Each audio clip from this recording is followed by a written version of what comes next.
రైతు సోదరులందరికీ నమస్కారం అండి. నా పేరు నరసింహారావు. నేను జీనోమిక్స్లో పనిచేస్తున్నాను. ఈరోజు మనం గురిజాల మండలంలోని మాడుగుల్లో ఉన్నటువంటి యాగంటి నాగేశ్వరరావు, రైతు పేరు యాగంటి నాగేశ్వరరావు. ఆయన పొలం చూడడానికి వచ్చాం. ఆయన మన జీనోమిక్స్ కంపెనీ వారి పవర్ అనే విత్తనం నాటారు.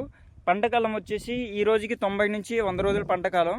అండ్ ఆయన దాదాపుగా 2 సార్లు పత్తి తీయడం 2 సార్లు అయిపోయిందండి. ఈ 2 సార్లు తీసిన వాటిల్లోనే వేసిన ఎకరన్నర చేనులో 2 సార్లు తీసిన వాటిలో దాదాపు ఈ 2 తీతల్లోనే మనకి ఎకరన్నర చేనులో కూడా 13 క్వింటాల దాకా వచ్చింది 2 తీతల్లో. అంటే ఫస్ట్ సారి తీసినప్పుడు 7 నుంచి 8 క్వింటాలు, సెకండ్ టైం తీసినప్పుడు కూడా అంతే 7 నుంచి 8 క్వింటాల వరకు వచ్చింది. కాయ సైజ్ వచ్చేసి మన జీనోమిక్స్ పవర్ హైబ్రిడ్ యొక్క క్వాలిటీ ఏంటంటే పత్తిలోని క్వాలిటీ, పత్తి తీసుకోవడానికి చాలా సులువుగా వస్తుంది.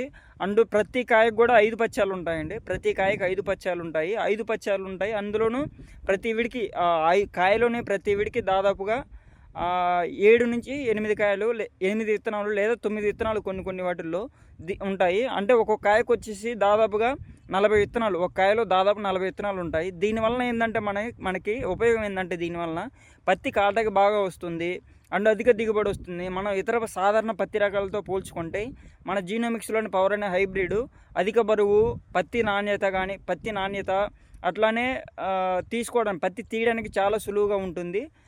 ఇది మన జీనోమిక్స్లోని పవర్ అనే హైబ్రిడ్ యొక్క క్వాలిటీ, నాణ్యత ఇట్లా ఉంటుందండి.